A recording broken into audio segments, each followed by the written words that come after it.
T-minus 4 minutes, 26 seconds and counting. We've just heard the call out, strong back lower has begun. It's actually a sequence that'll start with the clamp arms beginning to open. You'll see those right now in the monitor.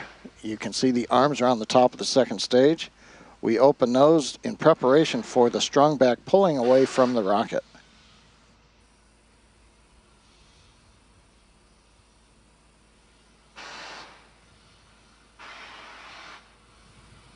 And you can see the arms coming open now. Next up will be retract of the strong back. Now the transport erector we talked about has two components, the strong back that runs alongside the Falcon 9 and a launch mount underneath. The launch mount under the Falcon 9 has the 4 hold downs that release at T0. The strong back along the side is hinged to the launch mount, and it will rotate right now about 2 degrees away from the vehicle, and you can just start to see that motion beginning. Now at liftoff, the strong back will then move to a position 45 degrees away from the Falcon, and that clears the way for launch of the launch vehicle. Completing the recline. Now at this point in the countdown, both the first and second stages are nearly fully loaded with 1 million pounds of the kerosene fuel and liquid oxygen. First stage loading should complete here momentarily. We're waiting for the call out. And then about a minute later, second stage of liquid oxygen loading should complete.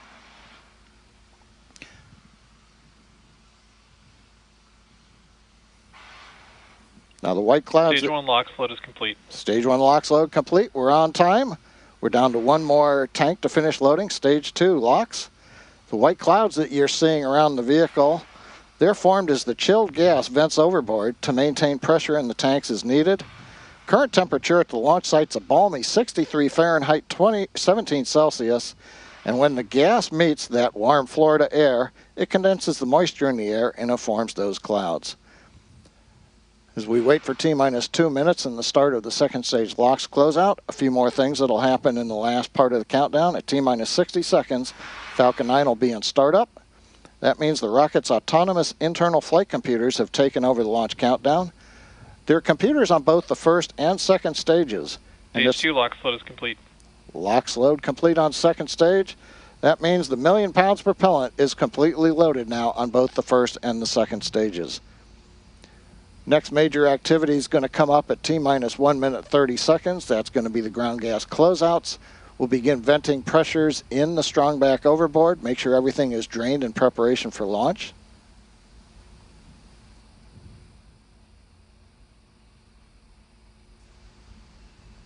Gas launch closeouts has started. There we go. The gas closeouts have begun.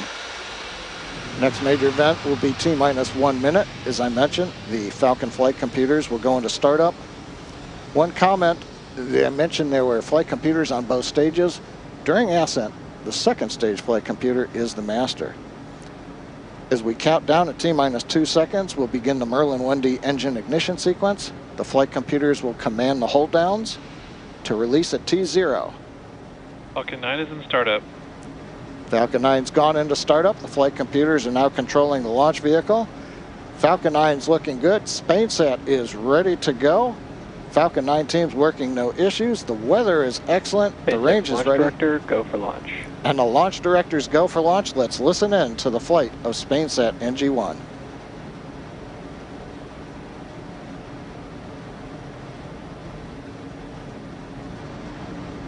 T-minus 30.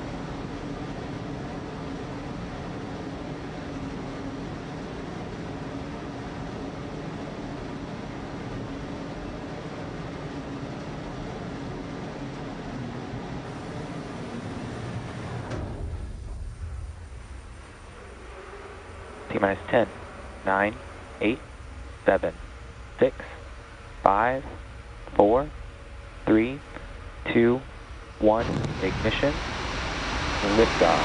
Go SpaceX, go SpainSat NG1.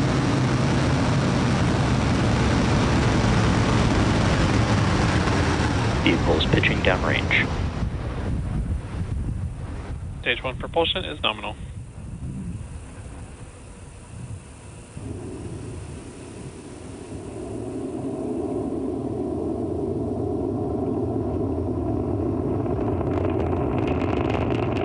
T plus 30 seconds, Falcon 9 has successfully lifted off from Complex 39A at Kennedy Space Center. We can hear the characteristic rumble as the first stage heads into space. We're throttling down right now in preparation Power and telemetry nominal. for max Q. Good call out, power and telemetry nominal, reports avionics.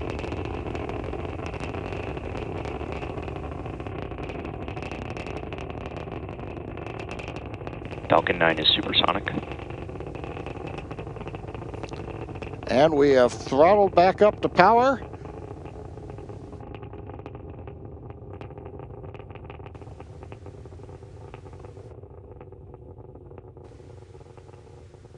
Max Q. And we've heard the max Q call out. Continuing on the timeline, everything looking good. The rocket typically will need to go 17,000 miles per hour horizontally in order to get into orbit and avoid being pulled back down to Earth. To help go from vertical to horizontal, the first stage performed a pitch kick just after liftoff, about 10 seconds into flight, or what's also known as a gravity turn. The engines gimbal a small amount, and that slowly turns the first stage from going straight up to going horizontal with the help of gravity, and eventually we will be roughly horizontal to Earth as we achieve orbit. Now you can track the progress to orbit by keeping an eye on the left side of your display. That's showing the first stage velocity and altitude, and then we'll have displays for the second stage as we get past stage separation. Now we're going to have coming up in about 30 seconds the start of the typical 3 quick events. Main engine cutoff, or MECO, you'll hear the call out. We'll shut down the 9 Merlin engines on the first stage. The pneumatic system, the stage separation pushers, will then push the first stage away from the second stage for stage separation, and the MVAC-D engine will ignite, and then fairing separation. For now, let's listen and watch for the events.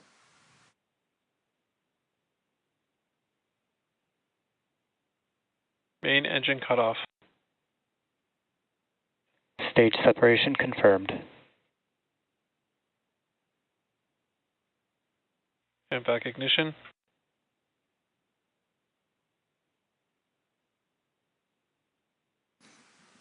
And there you heard and saw those events that happened back to back to back. We had main engine cutoff, stage sep, and second stage engine start number 1, SES-1. Right-hand side, you can see the altitude and the velocity of the second stage. So far, I want to remind folks who might be waiting for it, as we talked about earlier in the webcast, the first stage will not be recovered today. You may have noticed that we removed the landing legs and the grid fins to decrease the mass of the stage. That'll provide the performance needed to put the 6 metric ton spacecraft into orbit. The legs and fins can be used on other boosters. But now we want to say to the first stage... Fairing separation confirmed. Fairing separation on time. And for first stage that is on its way back to Earth, not for recovery, farewell, and we thank you. Now the fairing halves that you just saw separate from around the SpainSat NG1 spacecraft, we'll be attempting to retrieve those halves once they fall back to Earth using our recovery vessel Bob. Now the fairings will orient themselves as they come back down with gas thrusters for entry into the atmosphere, and as they near the ocean, each fairing half uses a gas-powered deployer to release a parachute. The fairing computer will send commands that steer the fairings to the ocean landing, where the recovery vessel Bob will attempt to recover them. Now we've got a few minutes until our next major event, SECO-1, which is where we'll shut down our MVAC-D engine on the second stage in the parking orbit. Stage 1 FTS has safed. Coming up on 5 minutes, everything continuing to look good. You can see the orange-red glow of the niobium alloy nozzle extension on the second stage engine. Very standard for the MVAC-D engine.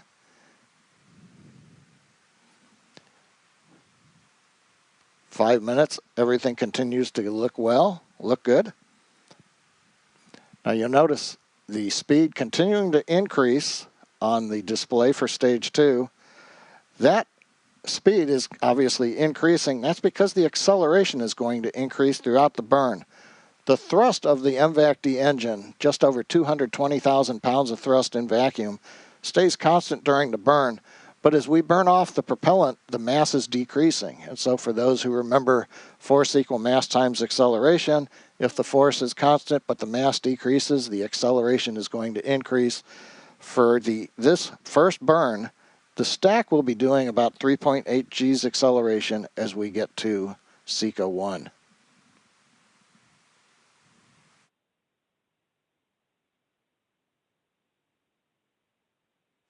T plus 6 minutes, continuing to look good on the second stage. SpainSat NG1 attached to the top of the second stage. We'll see some views from the forward-looking camera. Vehicles on a nominal trajectory. A little later on. The GNC, the Guidance, Navigation, and Control Engineer, calling out the nominal trajectory for the stage.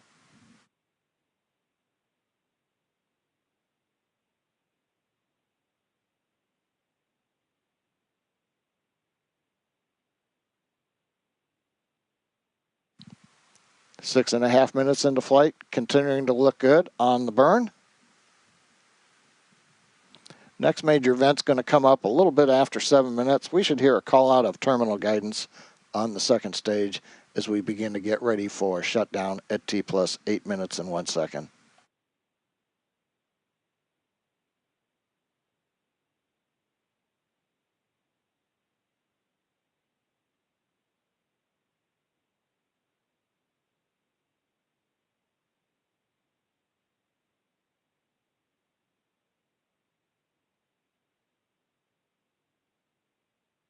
Stage 2 is in terminal guidance. There's the call out from GNC. Second stage flight computer is now moving into a state where it's preparing for that second stage engine cutoff. We're calculating the velocity required to get to orbit. You have to understand how fast you're going horizontally as well as away from the Earth. And then we have to come up with the commands that are going to go to the actuators so that we can command pitch and yaw to make sure that the second stage aims itself, so to speak, to achieve the desired orbital parameter. Now, final velocity for this first burn is aimed for about 7.5 kilometers per second. That's going to be just under that 17,000 mile an hour figure we need for a low Earth parking orbit. And 7.5 kilometers per second, that is the rule of thumb for the velocity you need to get into an Earth orbit when you're launching eastwardly, for example, out of Kennedy. Shutdown of the MVAC, we're going to wait for guidance to tell us how the orbit looks. Nominal orbit insertion. And confirmation, nominal orbit insertion. We're through second stage engine cutoff number 1, SECA 1. We're right where we want to be in orbit. Now, the second stage, and we've got another nice view looking forward from the payload attach fitting up at SpainSat NG1. We'll have more views as we go through the webcast, but for now, we're embarking on a coast phase on the second stage, spacecraft still attached. Following this coast, we will relight the MVAC engine for a second time. That's going to happen around T plus 26.5 minute mark. And then about 4.5 minutes after that, at T plus 31 minutes, we will actually get to spacecraft separation. For that, we're going to halt the live commentary for a while. We'll be back in about 16 minutes at T plus 25, but we'll leave you with the visuals from space.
There's John Innsbrucker, live commentary. We're just past T plus 25 minutes. You're looking at a view of the MVAC-D engine as we're coming up in about a minute and a half on the second burn of that engine, placing the SpainSat NG1 satellite into the desired transfer orbit.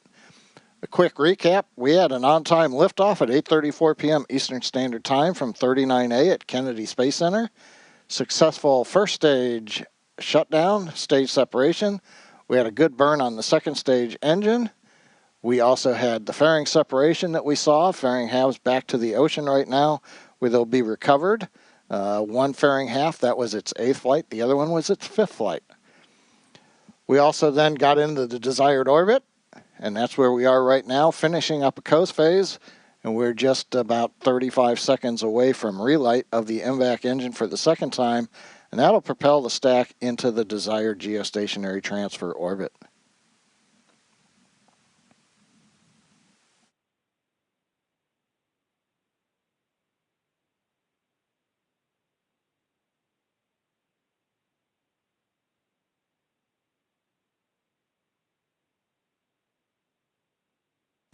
Waiting right now for the last seconds as the flight computer counts down to the ignition of the engine.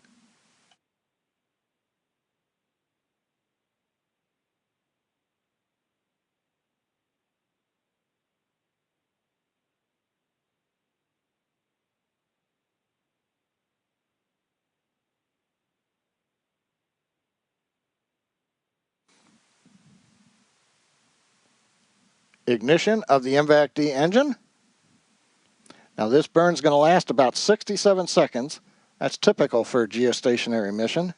If you're watching the speed gauge on the right-hand side of the display, you're going to see that we're going to add about 2,500 meters per second to the velocity of the second stage, which is still carrying the SpainSat NG1 payload on top. Now during this burn, as we continue burning off the remainder of the propellant, the acceleration will reach 4.8 G at the end of the burn. This is about 1 G more acceleration than we had on the first burn of the second stage when we had a lot more propellant on board.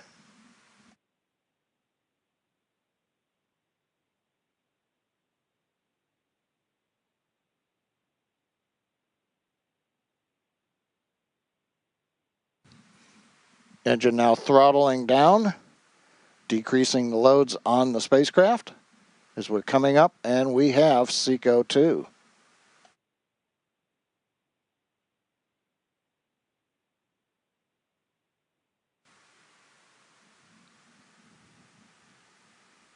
Nominal orbit insertion. And there's the big call out for the day, nominal orbit insertion. Second stage in its second burn has put the spacecraft onto the desired trajectory. You can see right now 400 kilometers, 440 kilometers in altitude. We're headed to an orbit much higher than that. Next up, we're going to have separation of the second stage. Of the SpainSat NG1 spacecraft. We've got a couple of minutes before that happens. We'll come back with live commentary at about T plus 30 minutes.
T plus 30 minutes, 32 seconds. Everything continues to look good. Welcome back to SpainSat NG1 mission coverage. Had a great mission so far. We're less than a minute away from payload deploy for our customer, ISDASat. Now today's satellite will be placed into geostationary orbit at 29 degrees east longitude. A second satellite known as SpainSat NG2 will be placed in a geostationary position at 30 degrees west longitude later this year. And the SpainSat satellites will replace the existing SpainSat launched in 2006 and the XTAR EUR launched in 2005. The view right now looking up from the camera on the second stage mounted on the payload attached fitting. You're looking at the bottom of SpainSat NG1. And we're waiting for payload deploy. SpainSat NG1 deploy confirmed. Avionics engineer calling out successful deploy. You can see it on the screen. Springs pushing the second stage and the SpainSat NG1 spacecraft away from each other. And with that successful deploy of SpainSat NG1 satellite, it begins its journey to its final destination. With that, that's going to wrap up our coverage for today. All of us at SpaceX want to give a big thank you to our customer ISDASat. We also want to give a shout out to the Eastern Range, Kennedy Space Center, and the Federal Aviation Administration for supporting today's launch. And as always, thanks to all our viewers for logging on and your continued support. Be sure to follow us using @SpaceX on X for mission updates. I'm John Innsbrucker. We'll see you again soon.